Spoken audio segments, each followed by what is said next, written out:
I have a Bach 50B2 Corporation era. Almost stock, not quite stock. Okay, I haven't really used this with a get a grip, so it's kind of strange. So this is a full Bach Corporation horn. Like I said, pretty much stock. This is how they come. This is the dual valve, closed wrapped, in E flat, F E flat, dependent version. I got this for a really good price on eBay pretty recently, and it's a really good horn.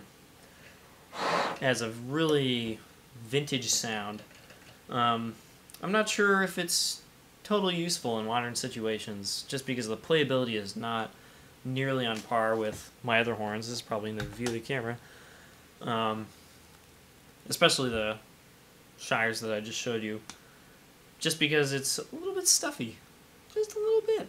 The stock 50 lead pipe, which is, you know, what comes in the slide, it's just a little bit smaller than modern lead pipes, plus smaller valves, just different design.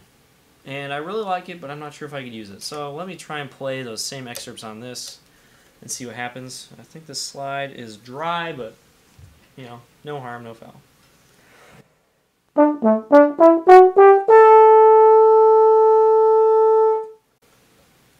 That's pretty easy. The high range on this is pretty good. I like this horn. Let's see if I can play the Mahler, though. Woo! Yep, slots are a little bit different, so let's try it again.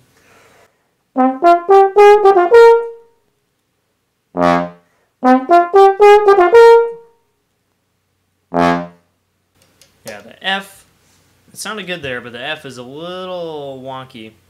I'm just going to play C scale going down.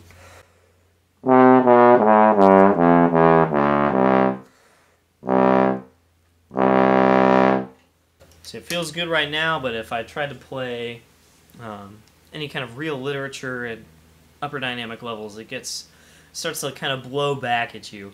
And I think if I got to play kind of like a vintage gig, maybe this would be the horn for it.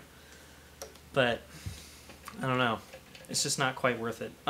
Sounds great, especially on lyric things like the Bastasia excerpt.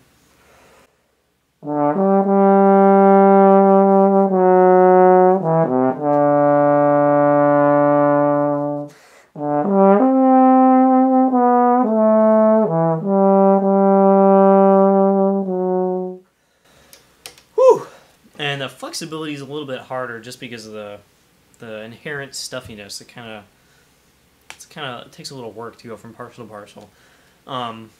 If I had a little more time, and I think I'll have to cut this into 2 or 3 parts. I'm sorry, guys. I take forever to talk about things.